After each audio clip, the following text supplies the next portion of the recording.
시장만 보고 있으면 기분이 확 가라앉는 이런 상황 쪽에서 이런 시장이 재미없을 때 이럴 땐 뭐 해야 될까 고민하다가 저희는 그때 시장이 약해도 좀 강한 섹터, 또 시장을 좀 주도하는 섹터, 이런 거를 많이 찾아보고 딥하게 좀 공부를 해야 되겠죠. 그런 관점 쪽에서 요즘 된다 하는 쪽에 섹터가 뭐 있을까 딱 눈에 띄는 게 화장품, cosmetics.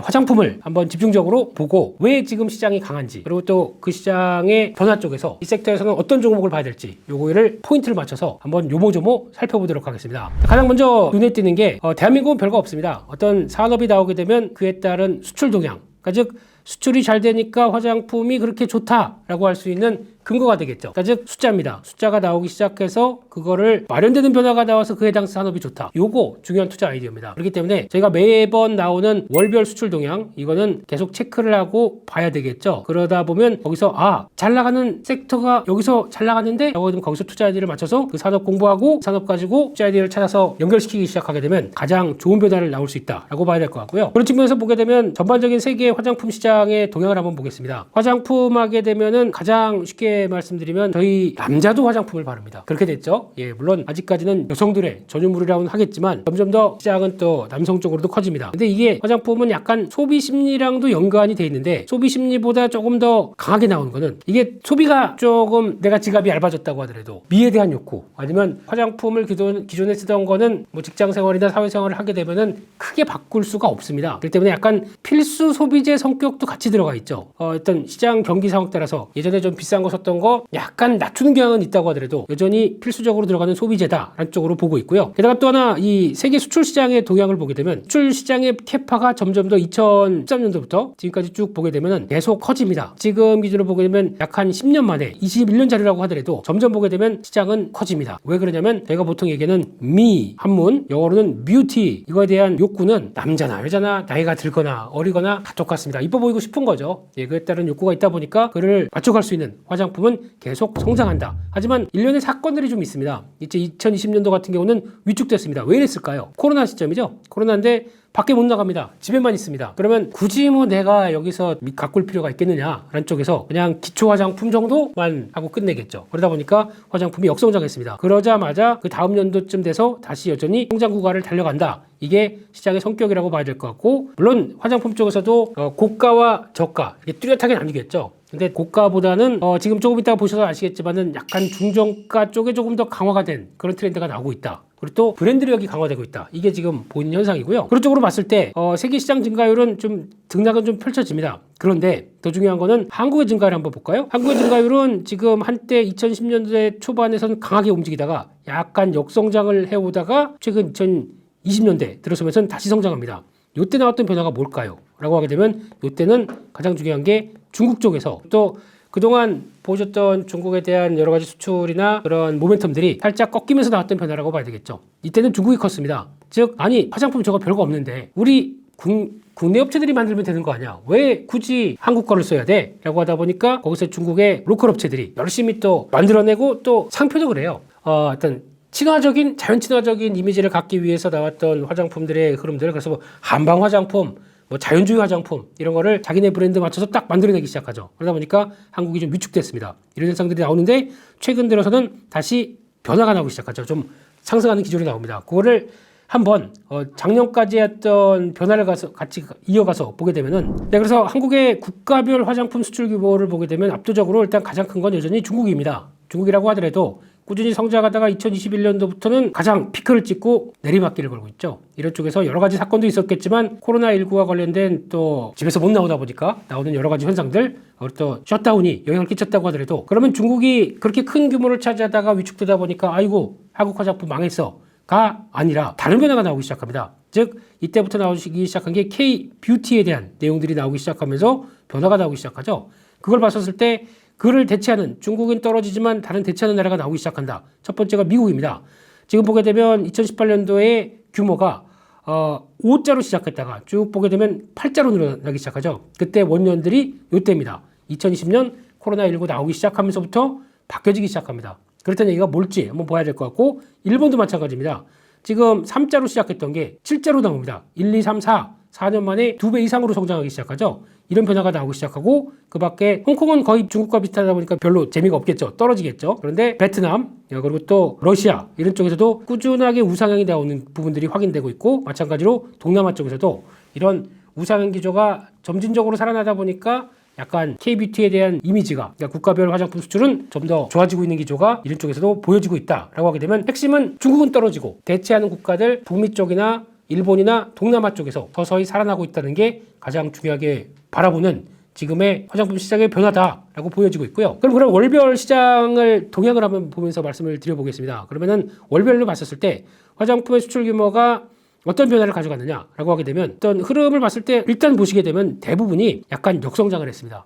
특히 한국의 수출은 몇 번 많이 기사를 보셔서 아시겠지만은 2022년도 초까지는 괜찮다가 이게 역성장하기 시작하죠. 그런 변화를 봤을 때는 대부분이 농수산식품 잠깐 움직였겠지만 대부분이 아직까지 그렇게 큰 변화 없이 역성장이 대부분 많이 들어옵니다. 화장품 같은 경우도 별로 안 좋았었습니다. 그래서 쭉 안 좋아지다가 월별로 안 좋아지다가 살짝 3월 달에 좋아지다가 안 좋아지다가 결국에는 어떤 때 터졌냐면은 요거를 또 잘 보시게 되면은 약간 한국도 본격적인 리오프닝의 현상이 나오면서 여름 때부터 열흘 때 보게 되면 이때부터 두 자릿수로 성장합니다. 한 자리, 두 자리. 그러니까 즉 7, 8, 9 두 자릿수대로 성장하기 시작하는 모습들이 본격적으로 나오죠. 그전에는 다 역성장이었습니다. 역성장이었다가 이렇게 나오기 시작한다 그러면 작년보다 좋아지기 시작한다는 게 뚜렷하죠. 7, 8, 9입니다. 뭡니까? 3분기죠. 3분기 실적은 그러면 출 실적이 이렇게 좋았는데 화장품들의 실적은 떨어질까요? 떨어질 리가 없겠죠. 그렇기 때문에 이래서 화장품주가 지금 강하구나 라고 하는 어떤 투자 아이디어를 얻을 수가 있는 거죠. 그렇게 보게 되면 화장품 수출의 상위 품목 그러면 화장품 쪽에서 뭘 많이 수출하냐? 여기서 투자 아이디어를 찾을 수가 있겠죠. 절대적인 수치로 보게 되면 여전히 기초 화장품이 강세입니다. 규모만 보게 되면요.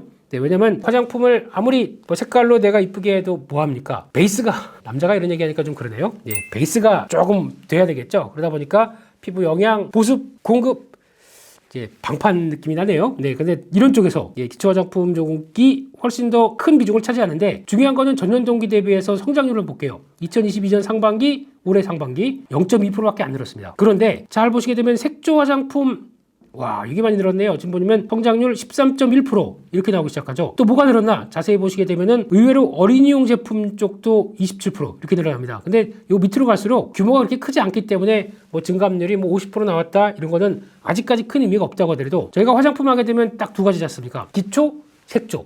이게 많이 중요한 변화를 끼친다라고 하게 되면 의외로 색조 쪽이 한국이 잘하고 있구나. 수출을 잘하고 있구나. 이게 확인이 되는 거죠. 그 밖에 또 지금 나오는 것 쪽에서 두발용 제품류가 나오는데 그 3위를 차지합니다. 근데 이게 지금 두발용이라고 하게 되면 저희가 한때는 그냥 샴푸, 린스는 어르신들이 쓰는 말이고 저희는 트리트먼트 이런 거 쓰기 시작하면서 에센스 이런 거 쓰기 시작하면서 약간 시장이 커지긴 합니다. 근데 여기서 플러스 알파가 되는 거는 그거죠. 탈모 샴푸와 관련된 쪽에 제품들이 나오기 시작하면서 조금 바뀌기 시작하는데 이것도 올리브영가 보니까 상당히 큰 비중을 차지하고 있더라고요. 이게 얼만큼 또 커지느냐 이것도 중요한데 아직까지는 그런 증감률은 크지는 않습니다. 하지만 3위 정도 돼 있다라는 쪽이고 아까 잠깐 말씀드렸듯이 혹시나 이게 많이 커진다라고 하게 되면 이거는 또 눈여겨봐야 될 것 같습니다. 이게 뭐냐면 어린이용 제품 애들한테도 화장품을 쓰나요? 라는 것보다 아마 영유아 쪽에서 보습크림이나 이런 쪽으로 나가는 부분들이 여기 해당이 되는 것 같습니다. 이런 쪽이 지금 한국에 인기 있고 또 그래도 믿을만한 제품은 한국이다 라고 중국인들이 인정을 하면서 어떤 유아용 제품들을 또 많이 쓰기 시작하고 거기다가 또 수입하기 시작한다. 그럼 이것도 하나 변화가 될 수 있겠죠. 가능성은 있습니다. 이런 것도 한번 체크해보고 결국은 한국 최근에 수출은 색조가 잘 되고 있다. 이거 체크를 해야 되겠죠. 그럼 색조 화장품이 대세다라는 쪽들도 보셔야 될 것 같습니다. 그런데 과거에부터 보게 되면 화장품 업종을 봤었을 때 저희가 보통 얘기하는 거는 대형 브랜드사. 그러니까 즉 대형 브랜드사 하게 되면 그래도 저희 어머님부터 쓰셨던 아모레 퍼시픽 이게 나오기 시작하면서 그때 또 그런 것도 있었죠. 브랜드 중에서 저 어렸을 때는 황금색에 이렇게 뚜껑 열어가지고 이렇게 바르시던 어머니 생각나다 보니까 그게 동동구리무 이런 거 그랬던 역사가 있어서 쭉 이어지다 보니까 아모레 퍼시픽이 들어오기 시작하고 또 LG생활건강 이게 가장 지금 화장품 하면 이 두 회사를 많이 봤었을 겁니다. 그런데 그러면 화장품은 이쪽이 다 주도하겠지 라고 했던 시절이 2010년도 약 한 2015년도 정도까지입니다. 이게 거의 시장을 주도했습니다. 그래서 대형 2사가 끌고 갔던 비중이 가장 크고 영향력이 강력하다 보니까 이런 회사들이 중국의 성장과 함께 소비가 또 확대되다 보니까 이거와 함께 같이 컸던 대표적인 회사들이겠죠. 그래서 아유 그렇구나 라고 하면 모르겠는데 항상 세상은 바뀝니다. 예, 트렌드도 바뀝니다. 물론 성장은 합니다. 성장은 하는데 성장하는 축을 보게 되면 아까 보셨듯이 수출 중심으로는 꾸준히 늘어나는 쪽에 Q가 확대가 된다고 하더라도 지금 보면은 포지션을 볼게요. 과거에는 한 2016년 기준으로 보게 되면 거의 10억 단위니까 20조 이렇게 나오기 시작하는데 이게 지금 죄송합니다. 2조네요. 네, 2조 6,280억. 예. 2조 때 나오는데 중소형 쪽도 2조까지 나옵니다. 근데 쭉 가다 보면 작년 같은 경우 어떤 변화가 나오냐면 물론 2조 때에서 3조 6천억 많이 컸습니다. 크긴 크는데 성장률로 보게 되면 이거보다 훨씬 더 6조까지. 그래 즉 다 합쳐보게 되면은 이거는 거의 3배 컸고 이거는 약 한 40% 컸고 그러면은 뭐가 더 성장률이 커지는 겁니까? 부각은 당연히 중소형사가 훨씬 더 커진다라는 쪽으로 바라봐야 되겠죠. 그렇다는 얘기는 트렌드가 바뀌었다. 예전에 아모레퍼시픽 아이고 설화수 보면은 야 저게 비싸고 좋은 건 좀 알았는데 사람들이 좋은 건 알겠는데 굳이 그걸 써야 돼? 발라도 내 피부는 안 돼. 이건 좀 서글프지만 그렇게 되면은 약간 중소형 쪽에 가성비를 보는 부분들이 약진하기 시작하는 게 이게 지금 나오는 현상이라고 봐야 되겠죠. 그래서 이게 지금 나오는 변화다라고 하게 되면 의외로 아까 보셨던 대형주는 성장세가 멈췄는데 중국까지 잘 재미가 없다라고 하다 보니까 이쪽이 반란이 일으키는 상황들이죠. 그렇게 되게 되면 화장품 쪽에서도 색조 보는 거고 그중에서도 중소형 브랜드가 대세다 이렇게 보시면서 어떤 투자 아이디어를 맞춰가시면 되겠죠. 그런 쪽으로 봤었을 때 그러면 또 화장품 소비는 어떤 식으로 가느냐라고 보게 되면 최근에 화장품 소비액과 관련된 쪽에서 설문조사가 나온 게 있습니다. 그래서 연간 화장품 소비액은 제가 보통 보면은 또 어르신들이 나는 그래도 나이가 들어가다 보니까 좋은 고급 화장품 써야지 그걸 가지고 내가 화장품을 통해서 그래도 나의 젊음을 되찾겠다 이런 게 데이터로 나오게 되면 별로 안 그렇더라고요. 소비액을 보겠습니다. 소비액을 보게 되면 베이비부머 그러니까 지금 보면은 50세 60세 이상으로 넘어가시는 분들 한 40, 50세 정도쯤 되시는 분들 제너레이션 X 아니라고 우기고 싶지만 해당이 되네요. 그렇게 되면은 이제 지금 보게 되면 규모 자체는 많이 꺾여 있습니다. 그만큼 이 나이에 뭘 발라봐야 변화도 없고 이런 쪽이죠. 결국은 지금 대세는 MZ세대라고 하는 밀레니엄 M, 제너레이션 G라고 하는 G 이 세대들이 지금 다 주도를 하고 있습니다. 그래서 연간 화장품은 이쪽으로 거의 이 두 개를 합쳐봐야 소비력은 크다고 하더라도 안 써 이젠 안 먹어 이런 쪽이 나오다 보니까 역시 젊은 친구들이 많이 쓰는구나 라고 하게 되면 이쪽이 주도를 하겠죠. 그러면 가장 많이 쓰는 이 친구들의 트렌드가 화장품의 트렌드를 바꿔간다고 볼 수 있겠죠. 근데 이쪽은 벌써 예전에 알고 있던 저희 뭐 설화수나 아니면 뭐 이런 거죠. 그런 이런 브랜드 같은 경우는 꺾이는 거고 이런 현상들이 좀 나오고 있다라고 하게 되면 이들은 일단 뭘 보느냐 어떤 구매 의사에 미치는 영향을 보게 되면 저희가 뭐 브랜드 여러 가지 뭐 진짜 좋은 화장품 뭐 이런 거 보면 성분 있죠. 별로 신경을 안 쓰네요. 이거보다 더 중요한 게 가격을 신경 씁니다. 와우, 이 미치는 영향이 60%예요. 브랜드 인지도, 와우, 제일 이 두 가지가 핵심입니다. 그러면 이들 모든 화장품을 많이 쓰는 MZ세대도 마찬가지겠지만 가격을 본다. 즉 가성비가 나오기 시작하겠죠. 그리고 내 브랜드에 대한 인지도. 즉 이분 젊은 세대들이 브랜드를 가지고 있다. 그러면 알고 있는 거 아모레퍼시픽에 대한 인지도가 높을까요? 아니면 요즘에 내가 좋아하는 어떤 좀 톡톡 튀는 브랜드. 근데 가성비까지 있다. 그렇게 되면 요거를 겹쳐서. 그러니까 아모레퍼시픽 같은 경우는 가격에서 탈락하는 거겠죠. 근데 그게 가격도 괜찮고 브랜드도 꽤 있는. 그러면 이런 걸 많이 볼 때는 어디를 갈까요? 저희가 보통 얘기하는 H&B라고 하는 헬스 앤 뷰티 오프라인 매장 대표적인 게 올리브영 이런 것들로 나오기 시작하겠죠. 예전에는 몇몇 있었습니다. 뭐 왓슨이나 아니면 롯데에서도 만들었던 것들이 있었는데 못 견뎠습니다. 그 코로나19 전부터도 오프라인 지점들이 매장들이 성장하다가 한계를 맞다 보니까 다 철수했습니다. 다 철수하고 결국에는 올영 세일하게 되면 밖에도 지나가다 보면 화려하게 나오죠. 그런 때 보면 이런 효과까지 나오기 시작한다 그러면 이게 모든 게 다 요 두 가지로 인지돼 있다. 그러니까 지금 시대 쪽에서는 또 인플레이션 시대다 보니까 지갑도 얇아져서 결국에는 가격 그리고 또 브랜드 인지도 이걸 많이 보면서 따진다. 그러면은 지금 저희가 이렇게 수출 좋아지는 것과 함께 이렇게 나왔을 때는 핵심은 여기서 나오기 시작하겠죠. 그래서 색조 쪽 그리고 또 브랜드가 지금 인기 있는 브랜드 트렌드 쪽 그러면 브랜드는 약간 중소형 쪽으로 맞춰가는 브랜드들 가격 강점 있는 거 뭐 이거 아무리 좋다고 하더라도 가격이 뭐 20만 원이다 안 삽니다. 안 사고 차라리 비슷한 효능이라고 하더라도 성분을 그렇게 크게 신경을 안 쓰잖아요. 가격이 좀 저렴하다. 근데 내가 좋아하는 브랜드다. 사겠죠. 이런 쪽으로 화장품 소비가 나오고 있다. 이거를 체크를 하셔야겠습니다. 그렇게 되면은 화장품 관련 쪽에서 체크 포인트를 몇 가지 봤었을 때 일단 아까 말씀드렸듯이 3분기 실적 괜찮을 걸로 보여집니다. 7, 8, 9 수출 잘 나왔기 때문에 이거로 봤었을 때는 성과 기대가 된다라고 하는데 여기서 이제 중요한 게 대한민국 증시에 또 하나의 특징이 나오기 시작하죠. 이번에 시장은 막 엉망이고 안 좋은데 대부분 화장품 쪽은 버텼습니다.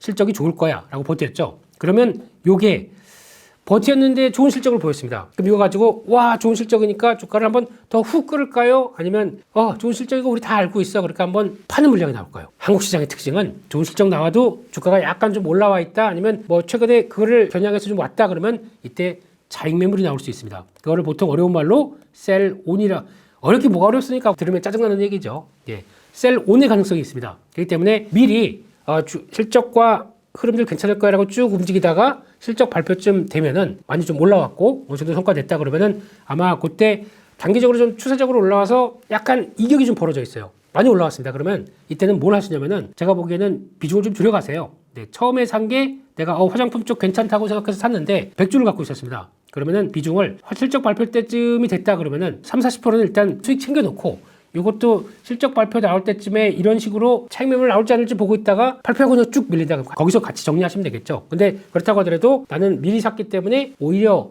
그렇게 크게 아직까지 이득권이다. 그러면은 수익 실현하고 그다음에 다시 차익 매물 다시 정리가 되고 다음 실적 발표는 또 4분기다 보면 또 시간이 있지 않습니까? 그때까지 수출 데이터 여전히 좋은지 확인하고 그러면 주가는 또 고점에서 약간 정체 또는 차익 매물 받게 되겠죠. 그것도 생각하다 보면 차라리 비중을 줄였다가 다시 또 저점 매수로 들어간 원래 산업이 좋고 실적들이 괜찮다고 해서 꾸준히 가는 종목들은 그렇게 하면 안 되겠죠. 꾸준하게 우상하면서 계속 실적을 그대로 몸으로 안고 가는 주가가 나와야 되는데 저희는 K증시에 있습니다. 이걸 꼭 기억하시게 되면 그렇게 될 것 같고요. 게다가 또 이번에 광군제가 있습니다. 이거를 아까 보셔서 아시겠지만은 중국의 매출 비중은 조금씩 떨어진다고 하더라도 여전히 큰 비중을 차지하는 것은 중국입니다. 그런데 여기서 광군제가 들어오는데 지금 중국에서 가장 많이 얘기하는 것 중에 하나는 중국의 경제 성장 동력이 떨어지고 있다. 소비도 위축되고 있다. 이거 어떡하나? 라고 고민을 많이 하고 있죠. 이러면 중국 정부나 아니면은 중국 정부에 이게, 알리바바 들어와봐. 티몰 들어와봐. 이렇게 해서 쿠폰 좀 뿌리지. 이렇게 나올 겁니다. 아마 대규모 쿠폰 규모가 2조 원이라고 합니다. 안 사던 샴푸 2개 있어도 한 2개 더 사고 싶네요. 이 정도면은 싸게 주면은. 그 정도까지 나오는데 그래서 역대 최대 규모가 나올 거로 예상을 합니다. 근데 이거를 보게 되면 아마 국내 쪽에서도 약간 영향을 좀 끼치지 않나 라는 쪽으로 바라볼 수가 있겠죠. 그럼 그것까지 영향을 끼친다? 그러면은 광군제에 대한 의외로 또 모멘텀이 하나가 더 플러스 알파가 될 수 있겠다. 라는 것도 체크해야 될 것 같고요. 빠르면 10월 23일부터 시작이 돼서 11월 10일이 광군제지만 그 전부터도 이제 판매 데이터들 이런 거 나오기 시작하면서 들썩들썩 될 수 있겠죠. 그것도 한번 체크해야 될 것 같고 또 하나 새롭게 떠오르는 쪽이 이쪽입니다. 미국 쪽의 성과가 좋기 시작하죠. 그러면은 미국도 이제 중요한 거는 소비 심리에 영향을 받을 겁니다. 그러면 지금 현재는 소매 판매 지표 나오는 걸 봤었을 때는 그래도 미국의 소비는 괜찮다라는 쪽으로 계속 얘기가 나오고 있는데 그런 관점이긴 하지만 자꾸 이제 미국에서 나온 얘기가 이거 단기 고점이고 내년 가게 되면은 경기가 위축될 것이다. 경기 부진 얘기가 많이 나옵니다. 물론 소프트 랜딩이냐 하드 랜딩이냐 뭐 가봐야 알겠고 또 가서 어떻게 될지는 모르겠지만 이런 변화가 나왔었을 때 경기에 대한 부담감이 나오는 게 소비 심리에 영향을 끼칠 수 있겠다라는 쪽도 염두를 하긴 해야 되겠죠. 특히 금리가 높습니다. 거기다가 아직까지는 견조한 고용이나 이런 부분들이 약간 변화가 나오기 시작한다라고 하게 되면 소비 심리가 떨어질 수밖에 없겠죠. 이런 쪽으로 나왔을 때 또 하나 학자금 대출이 미국 사람들한테 이런 얘기 드리면 죄송하지만 날로 드시지 마세요. 빌렸으면 갚아야죠. 그러다 보니까 괜히 또 바이든 행정부가 탕감해준다 그래서 야호 그래서 막 펑펑 쓰다가 법원에서 제동을 딱 걸고 돈 갚아야지. 어딜 우리는 자본주의 사회야. 그러다 보니까 아이고 갚아야지 뭐 하라고 하는데 좀 속쓰린 거죠. 그러면 이게 다른 소비를 줄일 수 있겠다라고 나오게 되면 학자금 대출에 대한 영향권들이 소비 심리에 미치는지 이것도 본격적으로는 4분기 내년까지도 영향을 끼치겠죠. 이것도 한번 체크를 하게 되면 아마 그 우려 때문에 대표적인 회사 중에 미국의 ELF라고 하는 엘프뷰티라고 있습니다. 약간 중저가 쪽의 브랜드와 함께 최근에 많이 컨 대표적인 미국의 뷰티, 그러니까 화장품 브랜드 회사인데 이 회사가 주가가 이익이 나오기 시작하면서 쭉 가던 게 한번 크게 밀렸습니다. 밀렸다가 지금은 바닥을 차지하고 있는데 이게 어느 정도 바닥권 만들고 돌아서는지의 부분들도 한번 중요하게 봐야 되겠죠. 소비와 연결돼서요. 체크하면 될 것 같고 또 더 중요한 거는 지금 의외로 OEM, ODM 업체들이 많이 큽니다. 아까 말씀드렸듯이 이게 왜 크는지에 대해서는 얘기 드렸죠. 가성비를 노린다라고 얘기를 해드렸고 거기다 브랜드를 중요시한다. 그러면은 브랜드도 뭘 하냐면은 혹시 미국에서 셀럽이라고 그러죠. 그러니까 즉 가수나 배우나 되게 유명한 분이 자기가 자기 브랜드를 가지고 만들기 시작합니다. 그러니까 보통 레오뷰티, 뭐 셀레나 고메즈가 만든 뭐 레오뷰티나 이런 쪽이 나오기 시작하고 이런 브랜드를 갖게 되면은 내가 그러면 이 사람이 내 브랜드를 갖다 보니까 내가 만드는 화장품 좋은 거를 내 공장 가지고 거기다 쭉 생산 이렇게 하나 합니다. 그러면 내 브랜드를 만들어 놓습니다. 그러면 이걸 가지고 잘 만들어 줄 사람이 어디 있을까 찾기 시작합니다. 그러면 OEM, ODM 업체들이죠. 근데 OEM 같은 경우는 약간 그냥 위탁 생산이다 보니까 이런 때는 ODM이 더 발휘합니다.